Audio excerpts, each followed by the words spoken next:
So yung flowers dito Kapromdi, ayan, punong-puno talaga yung ano dito.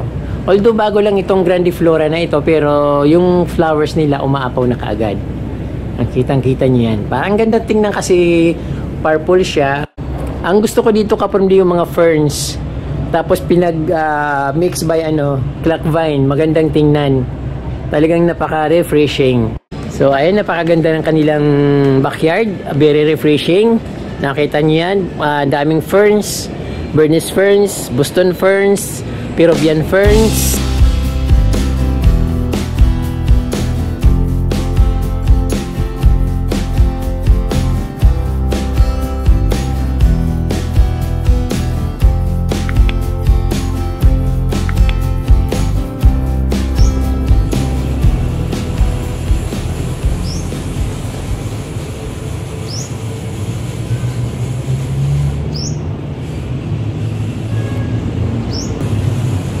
Hello, magandang araw sa inyo mga Kapromdi at welcome back sa Certified Promdi Channel.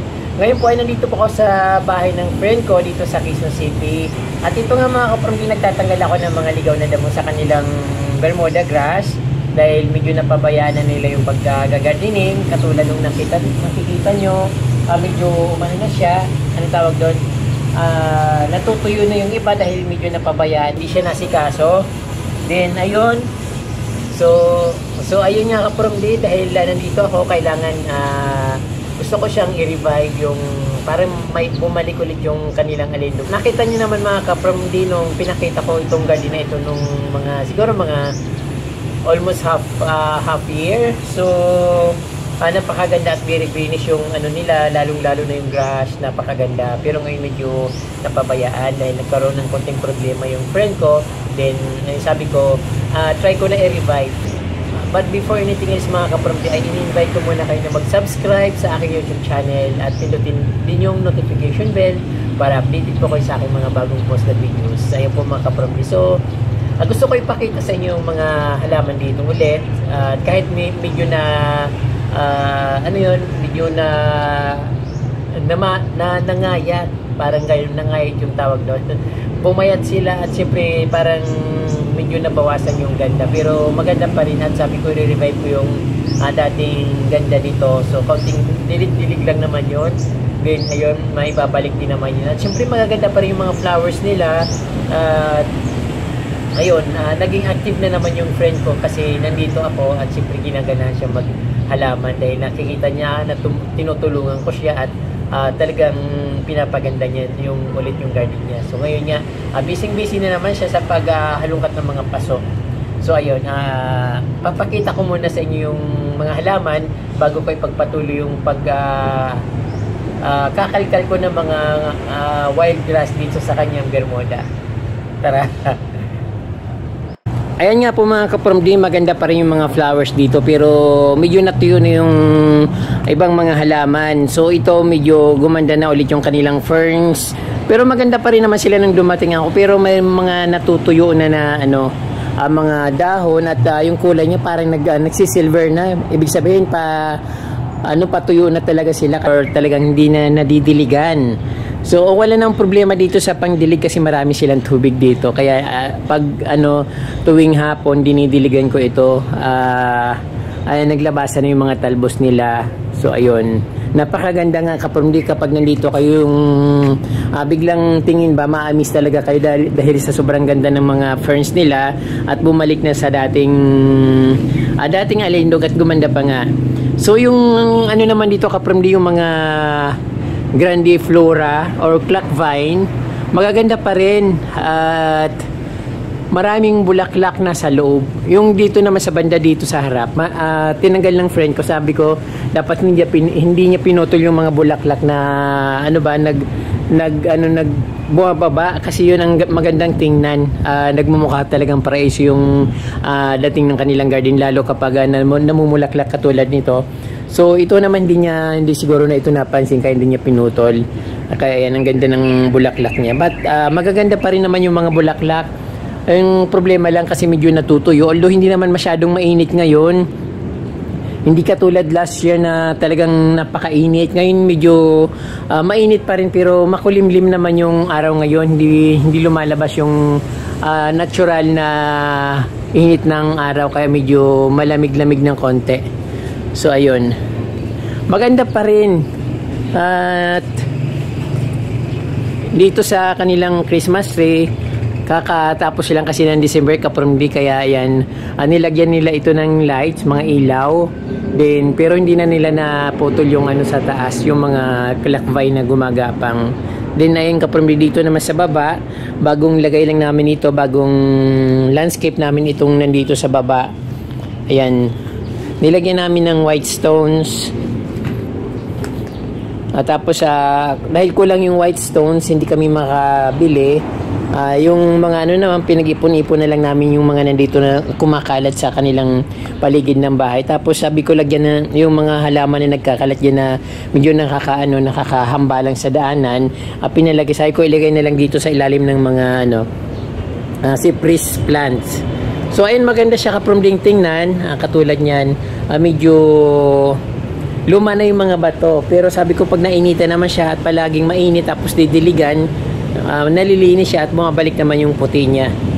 So ayun, dito yung kanilang mga halaman, mga ferns, mga clock vine, mga bulaklak ng clock vine. Ayan, maganda pa rin sila. So medyo na-revive na yung mga ferns, mga dahon ng ferns medyo gumanda na, nagkulay green na. Nung pagdating ko parang namumuti na sila. Din ayan, magandang tingnan dito ngayon.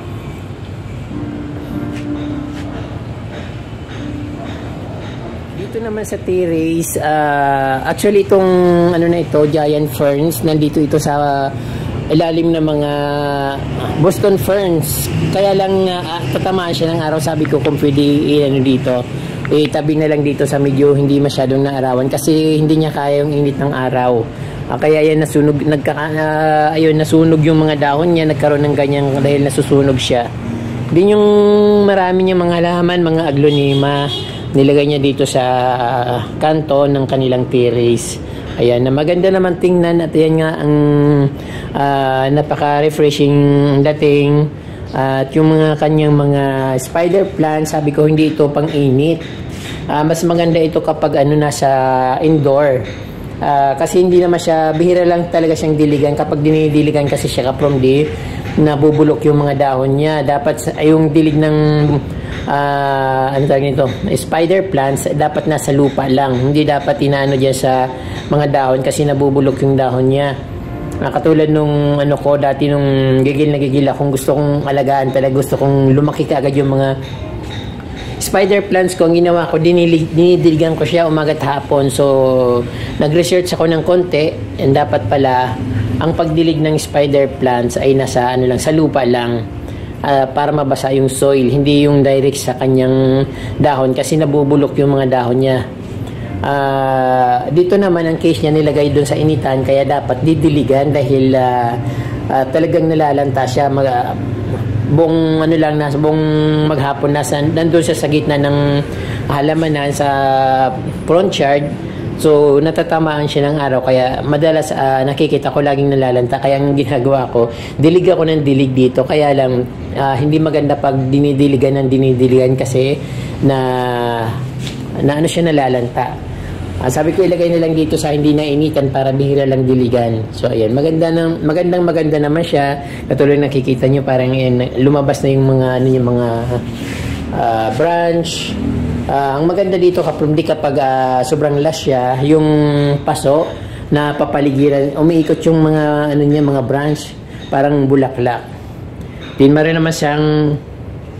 Mayroon din silang ferns dito na yung maliliit yung dahon.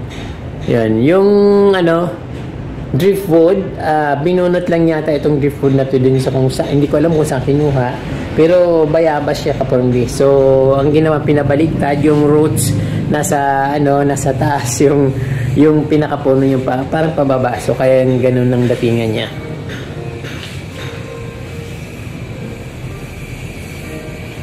So ayun ka-promdi, very lush na yung kanilang mga plants dito ngayon.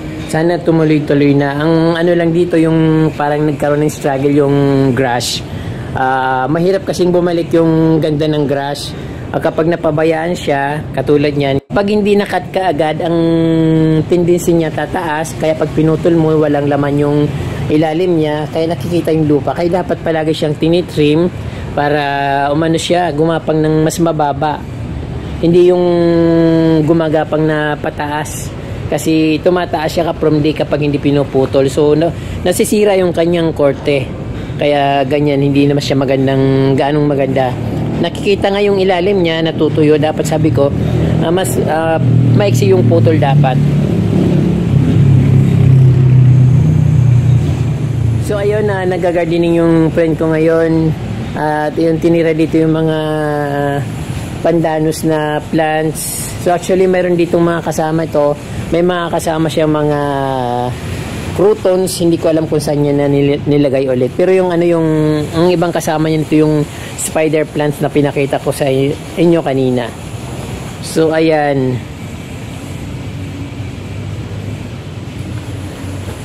Ito yung mga foxtail niya kapromdi, medyo parang nawala yung pagka-greenish niya. Sabi ng friend ko, para makarecover daw, ay diligan ko ng diligan. So ang ginawa ko, diniligan ko rin ng diligan. Tapos nag-research ako about sa foxtail. Dapat pala dito is every 7 days bago siya diligan. Pag diniligan mo siya na ngayon, tapos antay ka ulit ng 7 days, saka mo siya diligan. Kasi ang alam ko nito kapromdi, summer plant ito, kaya okay lang na hindi masyadong binabasa. Kasi pag binabasa siya, hindi siya para bang na-overwatering, so namamatay siya. Katulad nito, parang nagyayelo na yung mga dapat mas mahaba pa siya at mas greenish. So ngayon, alam ko na hindi siya dapat masyadong dinidiligan, so hindi ko na siya masyadong diligan. So at least mga 1 week ko siya bago diligan ulit. Kaya lang nakokonsensya ako kasi nakikita ko tuyong-tuyo na. Kaya ko siya dinidiligan. So pero ngayon, siguro yung dahon lang para babasahin ko lang ng konti. Din yung puno dapat hindi na bababad sa tubig. Ito naman kapromdi ay parang Chinese bamboo grass. Ito mahilig ito sa water. Gusto niya lagi siyang dinidiligan at dapat regular din siyang tinitrim kasi umaano siya, humahaba siya, tapos nagiging parang pumopolpak, natutumba yung mga niya, katawan niya. Kaya dapat siya, tinitrim palagi. Matakaw ito sa tubig. Pero maganda siya kapromdi kahit grass lang siya, parang damo. Grass nga lang kapromdi kasi yung bamboo naman talaga grass yun. So ayan, maganda siyang tingnan lalo pag na siya, pag naglash na at nag-grow katulad niya, no.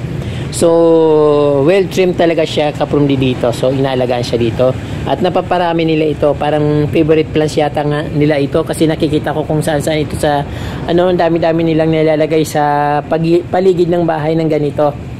So parang favorite na nila yon. Maganda siyang tingnan lalo kapag nag-grow. Ayun.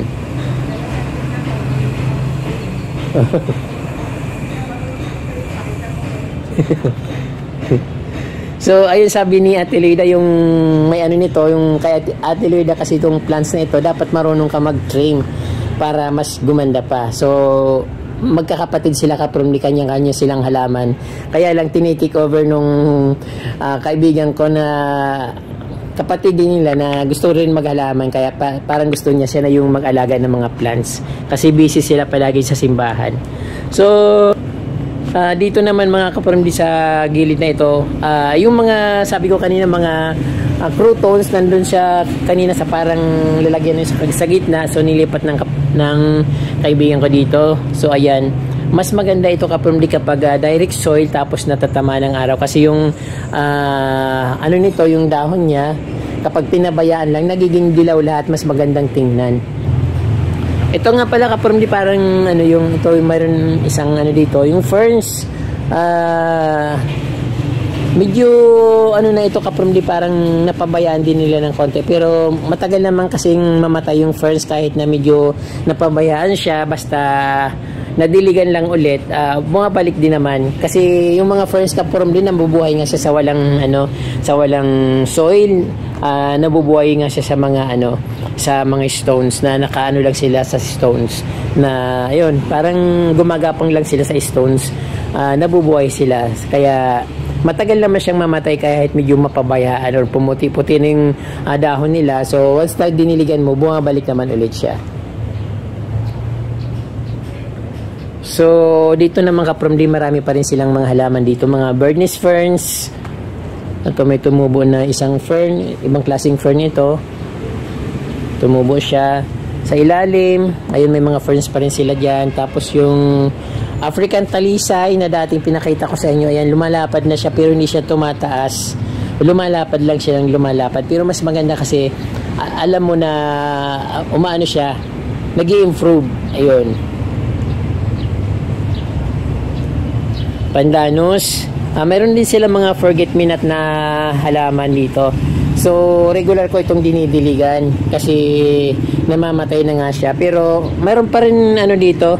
Mayroon another name ng forget-me-not. Ay, nakalimutan ko na. Sinabi na dati sa akin ng isang kapromdi na hindi forget-me-not ang pangalan nito. But, pag sinesearch ko naman kasi kapromdi ang nakikita ko is forget-me-not. Parang ina-identify ko dun sa mga apps na identifier ng mga plants at ng flowers. Ayun.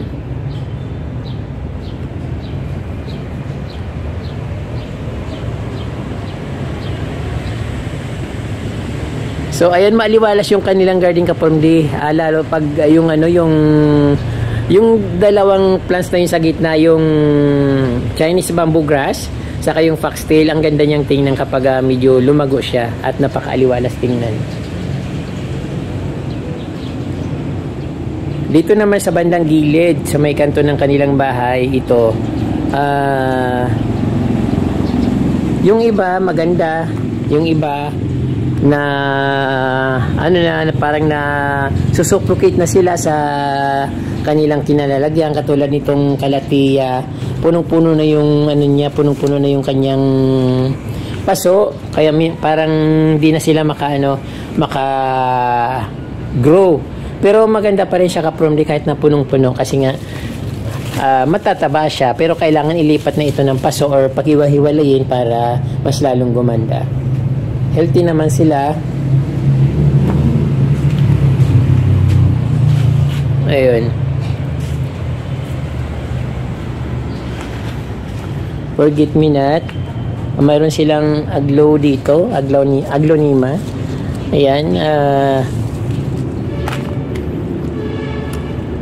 meron akong upuan dito pag habang nagmumuni-muni. Ayan.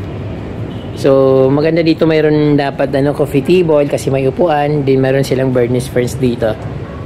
Ayan. Ayan. Monstera deliciosa.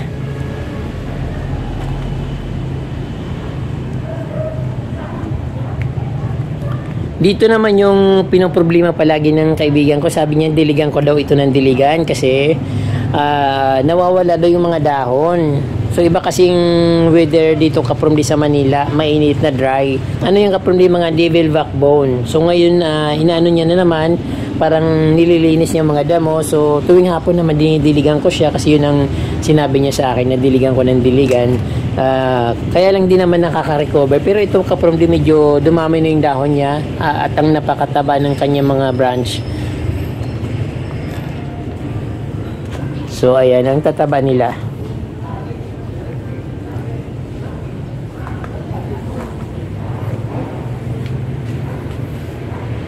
Dito naman sa bandang gilid, parang terrace din ito eh.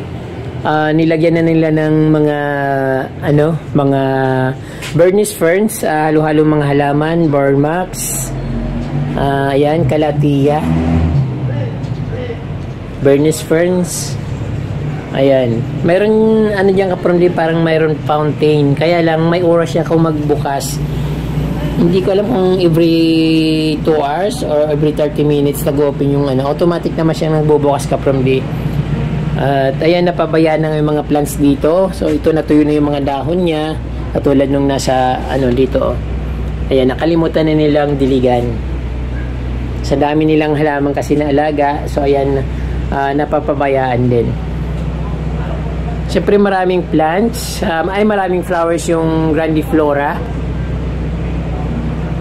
Medyo pinutol na nila kasi masyado nang humaba at umaabot na dun sa ground, diyan sa pinaka ground.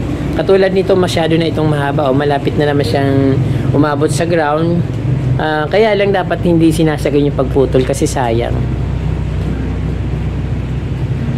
Ayan, dahil flowers.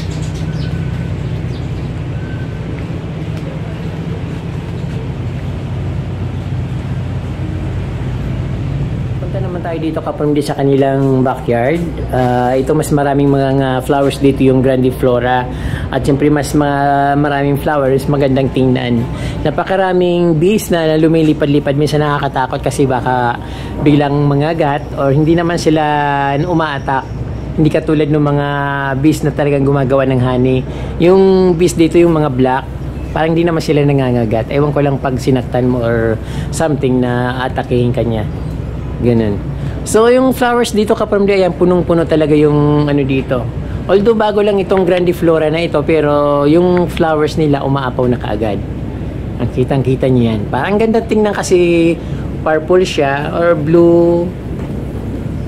Parang purple. So ayan, napakaraming bulaklak, pero pag ano kapamdi, pag hating gabi, natatanggal siya kasi pag umaga nakikita ko dito sa ground, puno yung mga flower niya nahuhulog. So dito naman sa kanyang baba, mayroon ferns, mayroon mga kalatiya. Tapos so yung ano, yung napakagandang dipen. Ayan. Mayroon din silang lush na Peruvian ferns. Ang ganda mag-ano dito kapamdi. Napakaganda ng mga flowers. Sabi ko nga kung hindi sila nahuhulog kapag gabi, siguro yung bulaklak niyan talagang punong-puno. Katulad ng dami-daming ano, mga tangkay. So lahat yung kapamdi pinagbulaklakan niya. Buti nga hindi masyadong nahulog kasi hindi masyadong malakas yung hangin at syempre hindi umulan. Pag umuulan, automatic talagang nahulog sila lahat. Ayan ang backyard garden dito sa bahay ng kaibigan ko. Napakaganda ng mga ano dito, mga dipin. Mayroon din silang golden garland. Kaya lang hindi pa masyadong nagpa-flower. So bago naman ito mapuno ng flower, dapat mataba siya. Katulad niya parang kukunti lang yung flower. Pero sometimes nakita ko nung nakaraan linggo, parang punong-puno na ng flower dito yung kanilang golden garland. Medyo na ano na nga siya kapag hindi natutuyo na. Pero hindi pa siya masyadong lumalaki. Parang ganyan pa lang siya, maliit pa lang siya. Ang gusto ko dito kapag hindi yung mga ferns. Tapos mix by clock vine, magandang tingnan. Talagang napaka-refreshing.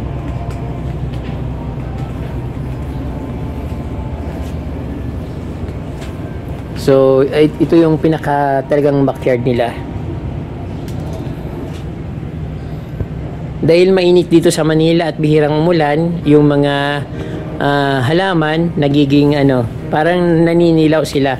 Pero regular naman ang dilig sa kanila. Kaya lang yung araw talaga dito kapamdi, medyo mainit talaga yung araw dito. Hindi katulad sa probinsya na medyo wet at medyo malamig yung weather kahit na summer.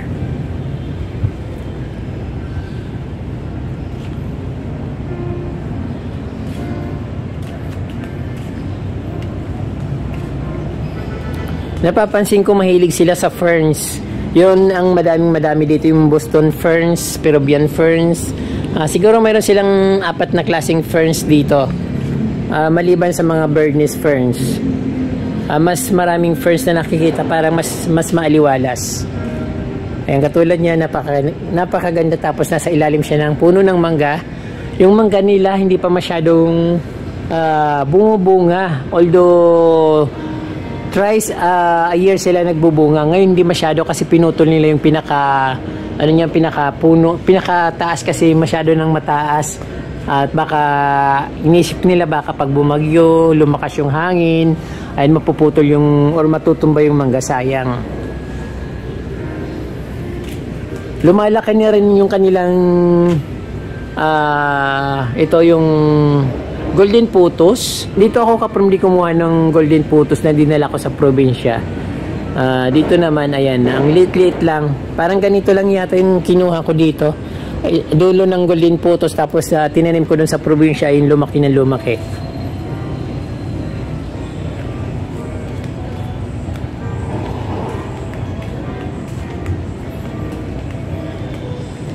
Ay, napakaganda ng kanilang ferns. Boston ferns, Bernese ferns, napakalaki. Ayan, ang ganda-gandang tingnan at very glossy. Medyo lumalabas na naman yung kanilang mga bagong dahon. Ayan, bumubukol-bukol pa lang yung mga dahon, pero lalabas na rin yan lalo pag madalas diligan. Tapos ito medyo magulang na yung mga dahon niya.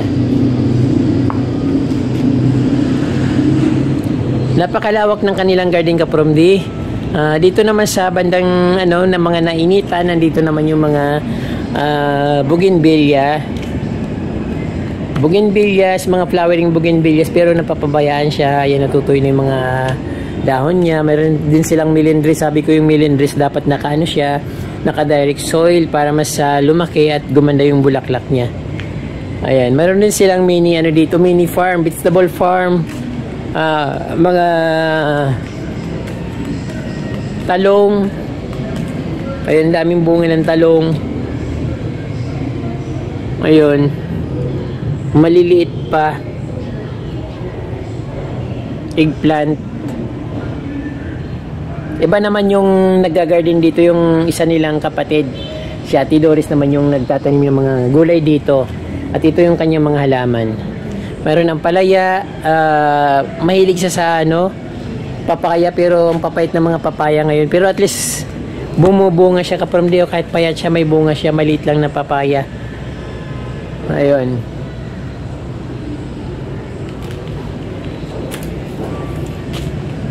So ayun, napakaganda ng kanilang backyard, very refreshing. Nakita niyo yan, daming ferns, Bernese ferns, Boston ferns, Peruvian ferns.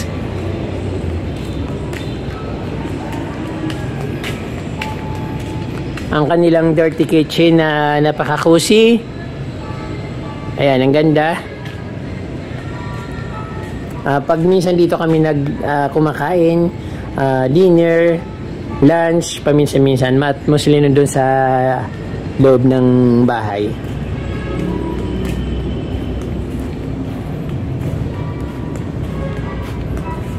Daming bulaklak.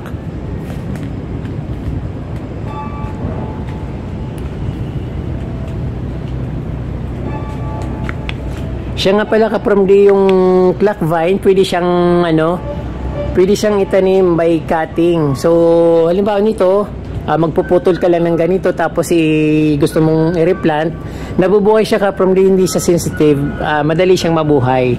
Kapag nakakita kayo sa probinsya ng ganito, pwede kayong magputol, then i-replant nyo rin para gumanito rin. But mas maganda kung nalagyan nyo ng gapangan ng kanilang vine, kasi nagbabine siya kapromdi. Ayan, na gumagapang siya, kaya dapat mayroon siyang nalagyan ng mga ganyan para pag nag-flower siya, pababa lahat at makikita mo yung napakagandang bulaklak.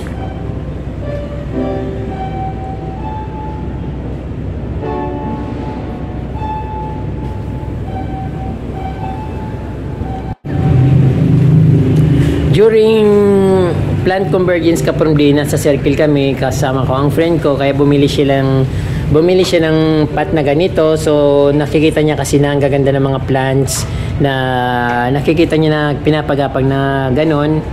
Then yung nilagay niya yung anong tawag dito, yung silver splash. Sabi ko mas maganda kung silver splash kasi wala naman siya ibang ilalagay o hindi naman siya bumili ng halaman. So yung pagapangan lang talaga, yung pot lang talagang binili niya.